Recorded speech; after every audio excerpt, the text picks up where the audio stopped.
Boa noite a todos. Esse é o nosso quinto episódio do 10 Minutos de Tecnologia com o Ibarn. E hoje a gente vai falar um pouco da tecnologia que o Newton ele trabalha, que é uma tecnologia que auxilia o meio judiciário. Então a gente agradece muito pela sua disposição em estar falando com a gente agora. É uma sexta-feira, o episódio ele vai só semana que vem. Mas... Agradeço a oportunidade, Thaís e Lucas, de estar aqui conversando com vocês, trocando um pouco de conhecimento, né?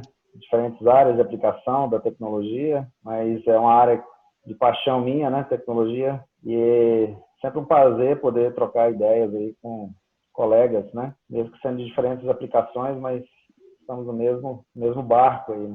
Nesse episódio, nesse quinto episódio, o Newton Silva vai trazer um conteúdo muito interessante que tem estado cada vez mais em evidência. Todos os países que estão buscando tecnologia estão olhando com muito cuidado para a inteligência artificial. O Newton Silva ele tem uma bagagem, um currículo pesado, ele tem doutorado em processamento de dados e análise ambiental pela UNB, ele tem 2 estágios de pós-doutorado em técnicas computacionais para análises temporais em imagens de sensores remotos pela UNB, um estágio de pós-doutorado em reconhecimento de padrões em séries temporais de dados ambientais. E, ultimamente, né, ele tem se aventurado aí na área da inteligência artificial aplicada a processos jurídicos. Eu gostaria também, Newton, que você falasse para a gente do Victor, né? É um projeto que está rodando, implementado e implantado no STF, o Superior Tribunal Federal aqui do Brasil. A população já goza dos benefícios dessa tecnologia e você é um dos coordenadores desse projeto e vai poder contar para a gente por que esse projeto surgiu, o que ele faz, o que ele ajuda, e ficar à vontade para nos apresentar tendências, histórias, aonde que você enxerga que a inteligência artificial está caminhando, sobretudo aqui no nosso país. Muito obrigado aí pela sua participação, pelo seu tempo com a gente. Obrigado, Lucas. Então, é sempre um prazer falar de IA, né, de inteligência artificial, uma área que hoje, apesar do modismo, ele está sendo utilizado, às vezes, de maneira até um pouco exagerada em determinados contextos. Todavia, eu me apaixonei por inteligência artificial na época do meu mestrado, né? Contando um pouquinho da minha história aí. Eu fui fazer mestrado em engenharia de software e assisti uma palestra de um pesquisador falando sobre como se poderia usar sistemas inteligentes para controlar tráfego aéreo na região da Europa, né? Naqueles aeroportos lá que o tráfego é muito intenso. E eu fiquei observando os resultados de como processos matemáticos, né, modelos matemáticos podem fazer uma mimetização dos processos cognitivos humanos, e aquilo ali me fascinou e eu comecei primeiro eu pedi a mudança de área de conhecimento, saí da engenharia de software e fui estudar com esse professor. E isso foi no início já do meu mestrado, a minha dissertação do mestrado já foi nessa área, de lá para cá eu não saí mais da área de inteligência artificial. E aí trilhei esse caminho aí acadêmico, né, de formativo, doutorado, pós-doutorados, e sempre estive na academia. E na academia eu tenho um perfil de gostar de projetos de desenvolvimento, né? Gosto de sala de aula, né? Tenho uma empatia muito grande com os meus alunos. Todavia, eu sempre gostei de tocar projetos de pesquisa e desenvolvimento e inovação. Nunca parei de mexer com isso. E nos últimos anos, né, a inteligência artificial tem tido resultados proeminentes na área de processamento de linguagem natural, né? No meu caso, eu tenho trabalhado muito não com a linguagem falada, mas com a linguagem escrita, né? Isso não é o primeiro impacto que eu vejo da IA moderna. IA moderna que eu digo essa IA que nós estamos escutando a falar dela nos últimos 15 anos, 10, 15 anos, onde o poder computacional do mundo baixou o custo para caramba, né? O advento das GPUs, processamento paralelo, né? Hoje a gente tem acesso a poderes de processamento bem consideráveis, e isso viabilizou muito que modelos matemáticos inventados na época dos anos 70, 80, pudessem ser escalados, né? em maior grau, né? Digamos assim, maior escala, devido à facilidade de acesso, a maior facilidade de acesso, tanto de poder de processamento quanto de informação também. Uma vez que a aprendizagem de máquina é um tipo de inteligência artificial baseado em dados, né? É um tipo de IA em que você gera modelos cognitivos, gera modelos inteligentes baseados numa massa de dados, no histórico de dados, né? Diferente da IA clássica, em que você tentava emular o pensamento do especialista, né? Como ele pensa.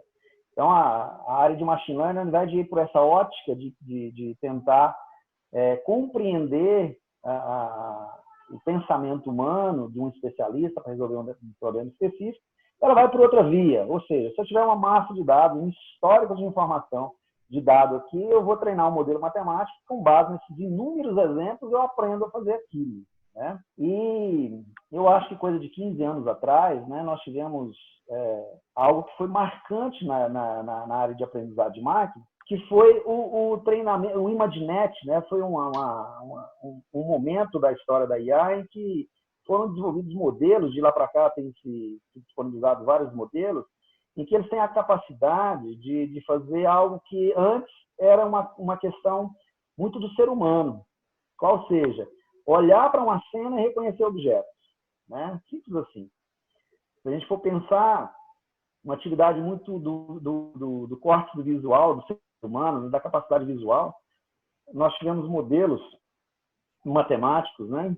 Redes neurais artificiais, modelos de aprendizado profundo, em que a capacidade desses modelos de reconhecer objetos numa cena passou a capacidade do ser humano. E isso trouxe insights para se desenvolver várias tecnologias em cima disso. Ou seja, na medida em que você vê a possibilidade, você ter modelos matemáticos que têm uma alta possibilidade como essa de fazer reconhecimento de padrões complexos, em cenários complexos, os pesquisadores e engenheiros começaram a desenvolver aplicações para isso, né? Na área da medicina, né? Reconhecimento de padrões em imagens médicas, né? Por exemplo, lesões de pele, câncer de pulmão, né? Todo tipo de reconhecimento de padrão em imagens médicas, tomografia computadorizada, raio-x e por aí vai. Então, essa área da visão computacional, ou seja, imagens, vídeos, teve um boom muito forte. E agora, nos últimos anos, a gente tem visto resultados proeminentes na área de processamento de linguagem natural, ou seja, texto. Ou seja, modelos matemáticos que são capazes de entender contexto, né? Entender a semântica de um texto curto num contexto, coisa que é inerente ao ser humano. Saber compreender, classificar texto, compreender texto, aglutinar textos semelhantes, separar textos discrepantes, né? Então, as aplicações na área de processamento de linguagem natural, seja ela falada ou seja ela texto, é algo assim, uma área muito interessante da inteligência artificial, né? Chamada de PNL, processamento de linguagem natural. E eu tenho estudado essa área há alguns anos, né? Acho que cerca de 4 anos, né? E a sua colocação com relação ao projeto Vitor, né, é uma aplicação desse tipo de tecnologia. Então, o que nós estamos fazendo lá no Supremo Tribunal Federal? Estamos em fase de encerramento desse projeto. Lá entregamos alguns módulos, né?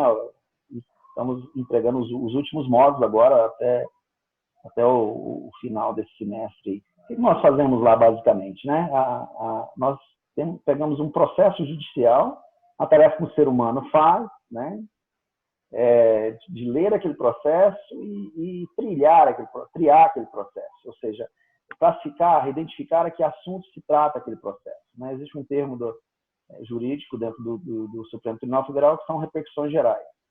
Então, o Supremo Tribunal Federal hoje ele tem um pouco mais de 1.100 temas diferentes de repercussão geral. Então, quando chegam os processos lá, a tarefa da IA, né, ali é pegar esse processo e relacionar esse processo a um ou mais temas de repercussão geral. Então, isso é uma tarefa eminentemente de você ler um texto e entender do que se trata aquele texto.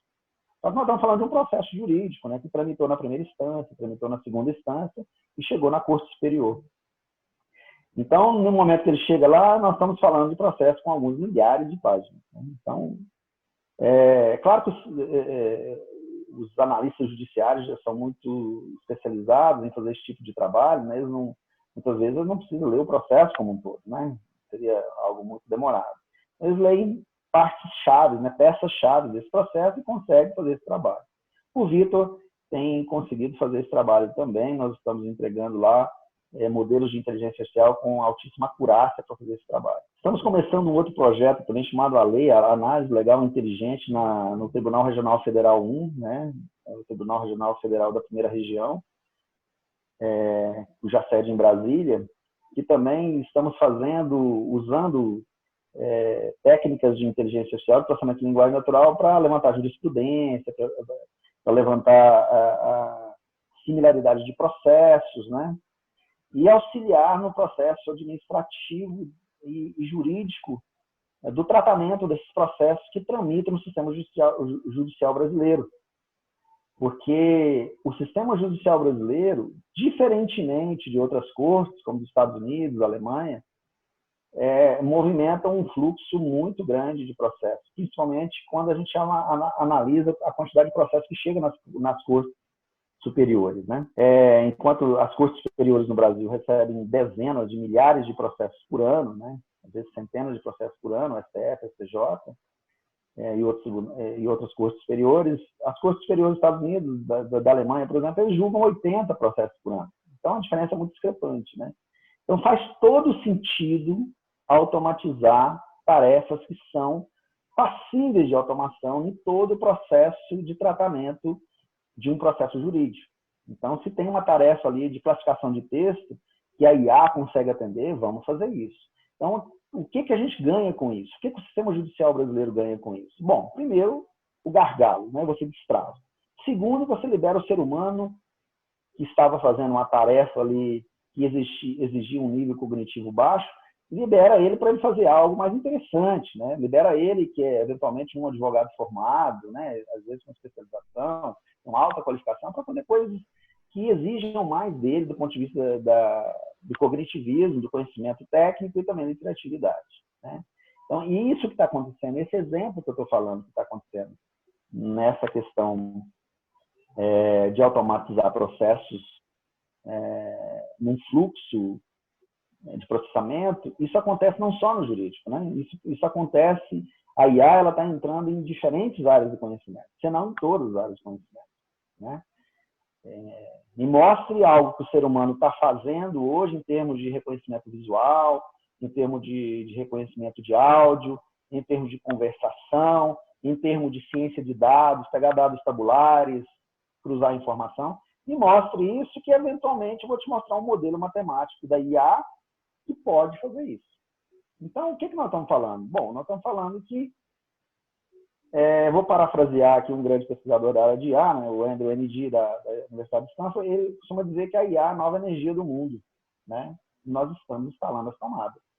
E, de fato, estamos instalando as tomadas, né? Estamos fazendo coisas mais simples para que amanhã a gente consiga fazer circuitos mais complexos, né? Ora, quando se inventou a energia, muito provavelmente começaram a se instalar os postos de energia, as primeiras lâmpadas, depois vieram as estações, né, de eletricidade, ligando as cidades e por aí vai.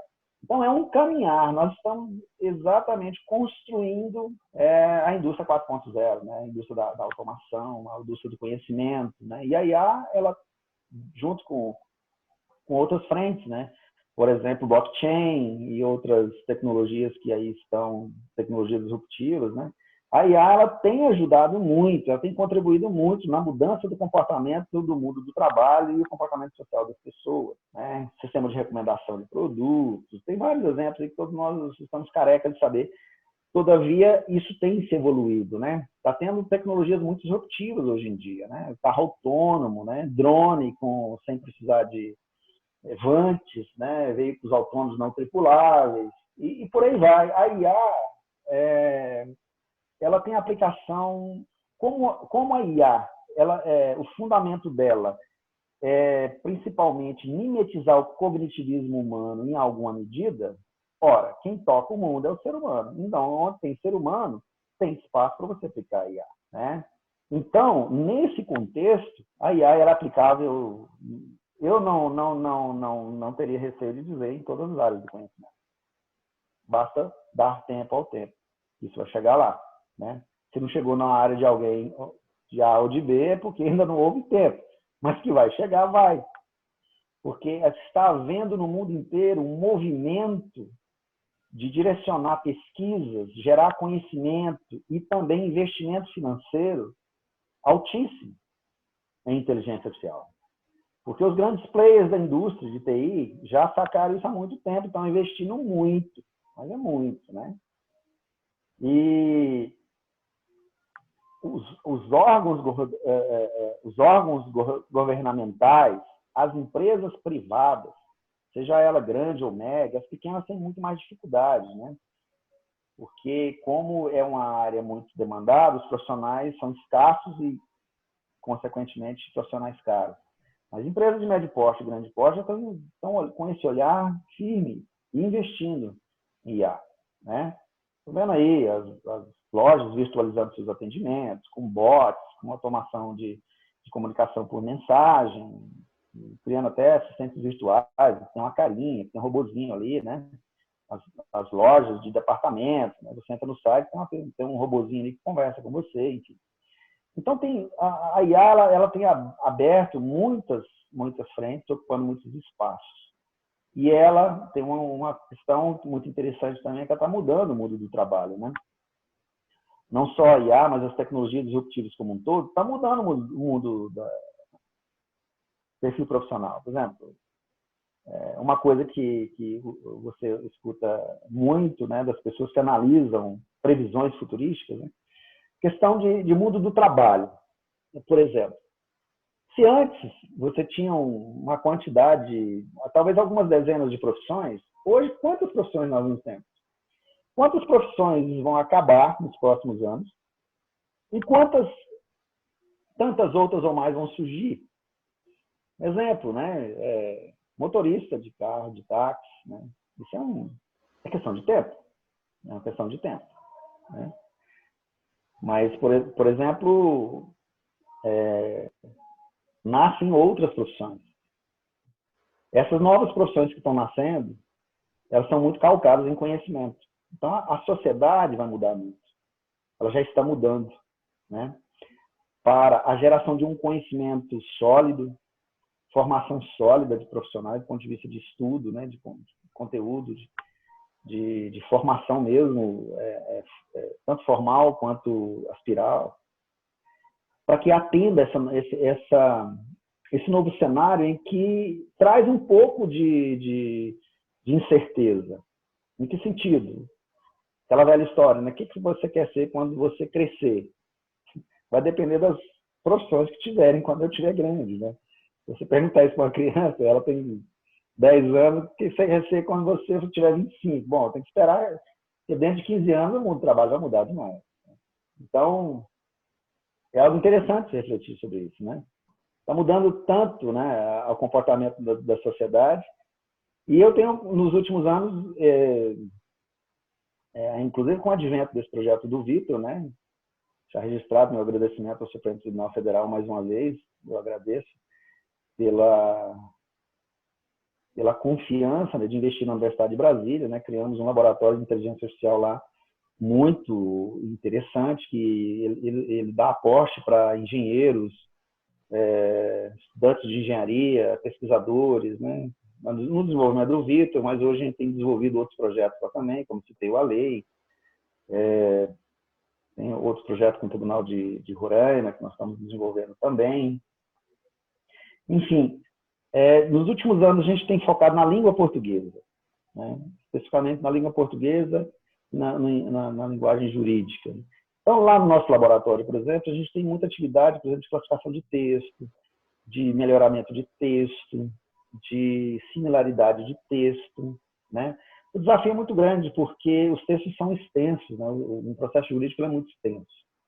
Então, nós temos focado muito a nossa atividade em cima disso. E aí, o laboratório tem desenvolvido disciplinas de formação na área de IA, tem contribuído com congressos internacionais, nacionais, tem produzido capítulos de livro, tem produzido artigos científicos, tem entregado tecnologias, né?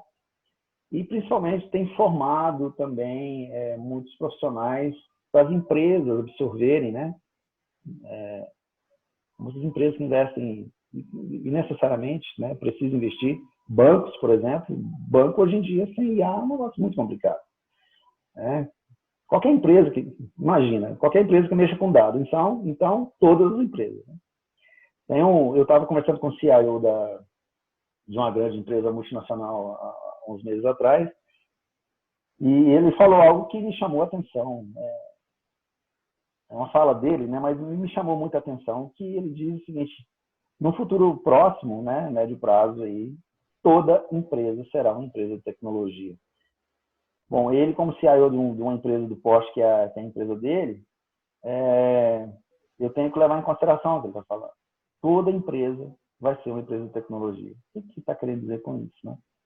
Eventualmente, toda empresa vai ter que tratar dados, vai ter que fazer, eventualmente, ciência de dados, vai ter que ter algum nível de computabilidade, de computação.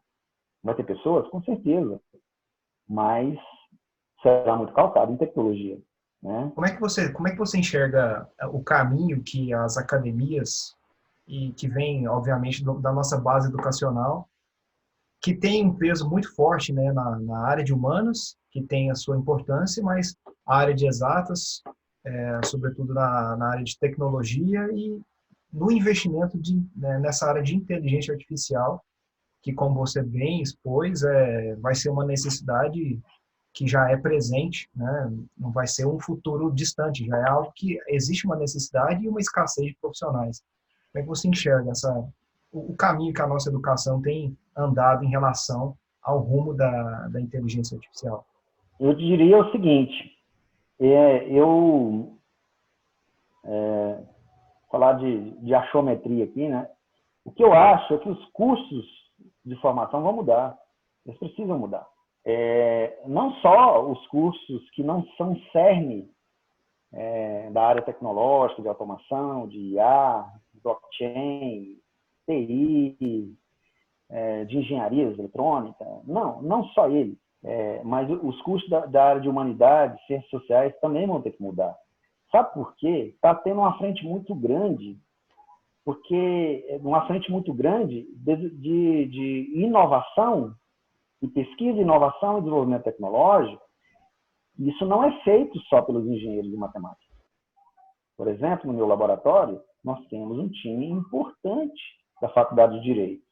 Porque como é que eu vou modelar uma IA, por exemplo, que consiga fazer classificação de processo jurídico em repercussão geral, se eu não sei nem o que é uma repercussão geral, se eu não sei o que é uma petição inicial, se eu não sei o que é um recurso, o que é um agravo, e por aí vai. Se eu não sei a técnica, se eu não sei os meandros, se eu não sou um conhecedor do business que está sendo automatizado. Então, via de regra, por exemplo, em todo projeto bacana, né, que dá resultados assim expressivos, eventualmente que gere tecnologias disruptivas, que dá spin-offs para startups, e a startup vire unicórnio, ou ela caia no mercado e consiga entregar algo de valor para a sociedade, via de regra, essa construção é multidisciplinar. O mundo está muito mais complexo do ponto de vista do conhecimento. Se antes havia-se óbitos, doenças, pobreza, por falta de informação, hoje há uma insegurança pelo excesso dela. Então, veja bem, um exemplo muito prático. Estamos nesse momento aí de Covid-19. Das 15, 20, 30 mensagens que você recebe no WhatsApp sobre Covid-19, um fala que tem que fechar as portas, tem que fazer quarentena, 100%, não pode sair, não pode respirar com força, tem que ser devagar, não pode encostar em ninguém. Aí você tem um outro falando, olha, se fizer isso, a economia vai quebrar. Nós não vamos morrer pelo vírus, mas se continuarmos sem produção, daqui 2 meses a economia quebra, nós vamos morrer de violência exagerada na rua, de fome. Aí vem um outro que aplica um gráfico, mostra um gráfico XYZ, te mostrando uma tendência. O outro mostra também, para um raciocínio lógico diferente, te mostra também um gráfico mostrando o contrário. Você vai confiar em quem? Como é que você consegue construir uma opinião em cima de tanta informação? Então, o que acontece? Você precisa de conhecimento, gerar projetos, gerar tecnologia, gerar inovação e time multidisciplinar. Como que você desenvolve uma inteligência artificial, por exemplo, que vai conseguir efetivamente ser um sistema de apoio à decisão de diagnóstico de câncer pulmonar, se você não tiver um pneumologista do seu lado, se você tiver um cara que entende daquela patologia, que ele não te explica os processos pelos quais aquela doença se instala, se ele não te explica os processos pelos quais aquela doença pode ser curada. Ou seja, quem da nossa área de tecnologia se propõe a desenvolver pesquisa e desenvolvimento, inovação, gerar spin-off de startup, explorar mercado com inteligência artificial, com automação, de maneira geral, você tem que trabalhar numa equipe disciplinar. Não dá, eu acho muito complicado, né? Você tentar desenvolver algo de valor se você não tiver especialista da área de aplicação do seu lado. Pode acontecer, eu não vou dizer que não, mas será muito mais difícil. Será muito mais difícil, com certeza. Né? E, Newton, todo esse assunto, né, a mudança do mercado de trabalho, né? Até a gente comentou em outro episódio que, inclusive, a nossa tecnologia, o IBARN, ele vem sendo apontado também como algo disruptivo e que possa vir a substituir pessoas dentro de um processo que hoje existe no agro. E aí eu queria que você deixasse uma mensagem para aquelas pessoas que hoje atuam em alguma profissão que a gente já começa a perceber a tendência de que essa profissão possivelmente vai ser substituída por alguma inteligência. Como você falou, às vezes as pessoas elas são capacitadas, elas poderiam estar atuando em alguma outra coisa, né, não tão operacional. Então, para essas pessoas elas poderem começar a vislumbrar o caminho que elas têm que começar a traçar para um futuro que é próximo. Então, Thaís, nesse contexto, acho que não é diferente de tudo que a gente está falando, né? A tecnologia do eBarn, né, do trabalho que você tem desenvolvido, de automatizar processos mecânicos, né? Até onde eu entendo, vocês não estão trabalhando com inteligência artificial ainda, com ciência de dados ainda, né? O Lucas me falou um pouco sobre o ponto que vocês estão da empresa, mas, todavia, esse é o pontapé inicial, né? A automação nem toda automação ela passa por processos de inteligência artificial, não é? Ou de blockchain, ou de ciência de dados. Vocês estão automatizando uma parte importante e nesse processo, o que acontece que eu vejo com muita clareza? Você acaba trazendo um sistema de apoio à decisão para gestores numa escala e num time que antes não tinha. Né? A economia que o eBarn gera quando ele faz um broadcast de receber propostas, o ser humano não dá conta de fazer isso. Manualmente não dá para fazer. Ou se for fazer, vai demorar algumas semanas, quiçá meses. Então, como nós estamos vivendo na era do conhecimento, como nós estamos vivendo num fluxo tão grande de informação, quem não fizer isso, não adianta a gente falar assim, não vou fazer porque, eventualmente, eu vou mudar o mundo do trabalho, vou gerar desemprego. Os chineses vão fazer, os americanos vão fazer, vai chegar de fora, como sempre chegou no Brasil. Né? Então, vai vir um rolo compressor lá de fora e falar, está instalado e agora perder a chance de gerar novos empregos nacionais. Uhum. Porque você estava com medo de acabar eventualmente com alguns empregos. Eu acabei de falar sobre essa questão no mundo do trabalho. Algumas funções elas vão acabar, mas surgirão muitas outras. Uhum. Na internet, nas principais, tem revistas científicas, né, de CIOs da área de recursos humanos falando sobre isso. Você nomeiam, né, quais profissões são fadadas a se extinguirem e quais outras nascerão. Né? E essas outras que nascem, você vê que elas são muito relacionadas com a exploração do cognitivismo humano, com empatia, com habilidades humanas, características humanas que a máquina ainda não substituiu. Não sei se vai substituir um dia, né? Mas que ainda não substituiu. Então, por exemplo, poder de negociação.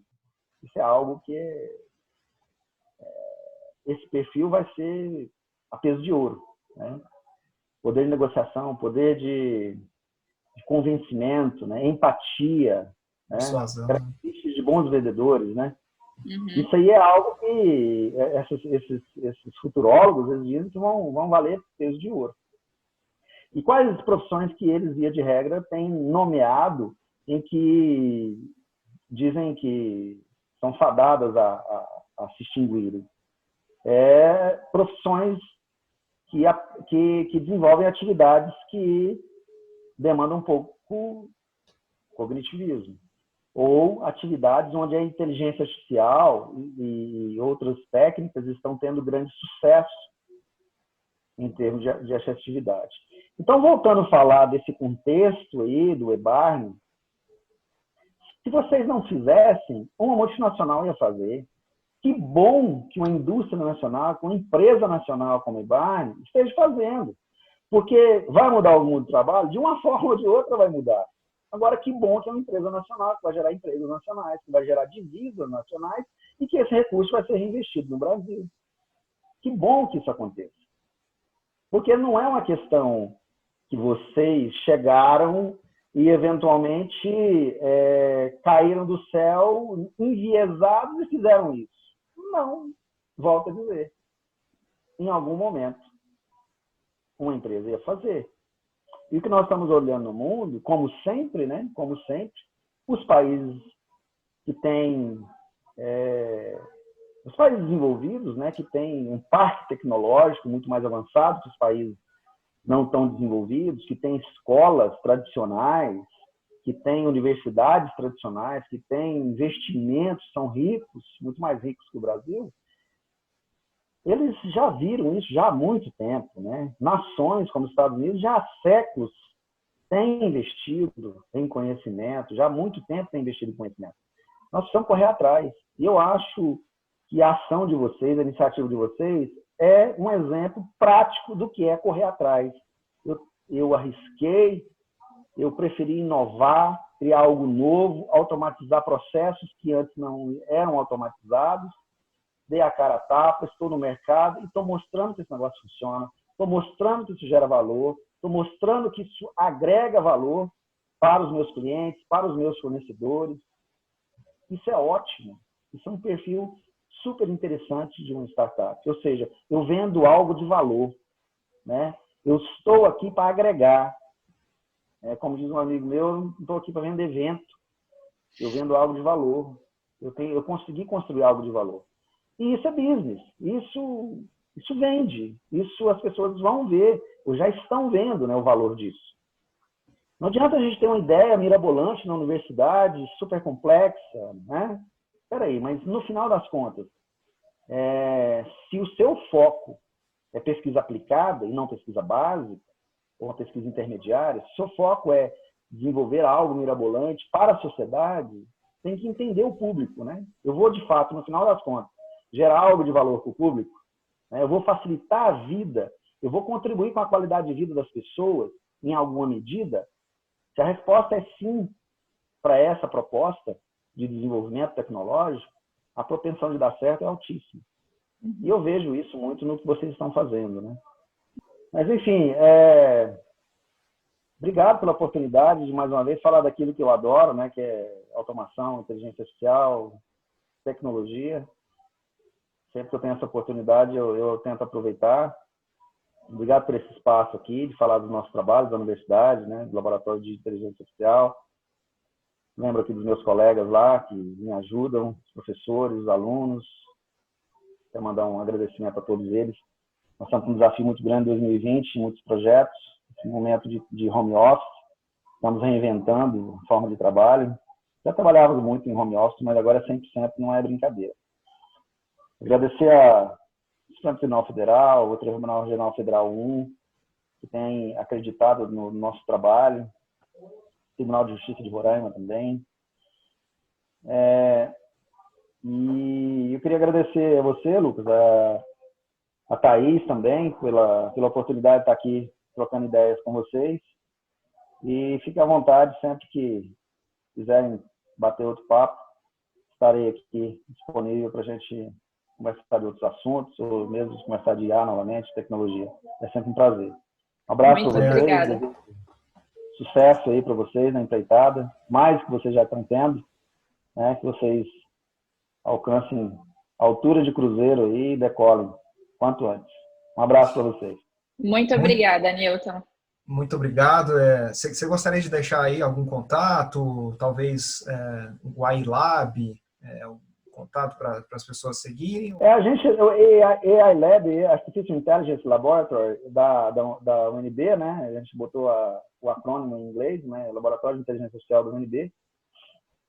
A gente está sediado no campus de engenharias do Gama, né? Na FGA. E a gente está no Instagram, está no LinkedIn, né? Estamos soltando aí, terminando de finalizar o nosso site, mas nas redes sociais vocês nos encontram lá. Pelos currículos dos professores também, né? A gente que é professor universitário, a gente mantém o nosso currículo muito bem atualizado, né? O Lattes, né? A gente foca no Lattes. Então, pelo currículo dos professores que lá atuam, dos alunos também, lá essas informações se cruzam. Não é difícil saber informação lá do nosso laboratório, como participar do laboratório, saber que projeto nós estamos desenvolvendo, nossas publicações, não é difícil de identificar lá, não. Tá?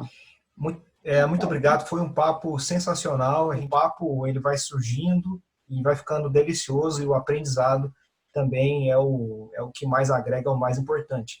As startups que, obviamente, vão consumir esse conteúdo precisam se atentar nesse assunto, que é tendência e que, para o crescimento de cada uma delas, é muito importante investir tempo, estudo e pesquisa em inteligência artificial. Então, eu agradeço você que está assistindo, mais uma vez, Newton, muito obrigado por esse tempo tão precioso, e até mais, até o próximo episódio aí, finalizando então esse 5º episódio. Muito obrigada a vocês dois, uma boa noite. Quem estiver nos assistindo, compartilhe, curta e deixe suas sugestões, e qualquer dúvida que tiver, a gente redireciona para o Newton. Obrigada. Um abraço, obrigado, boa noite. Um abraço. Boa noite.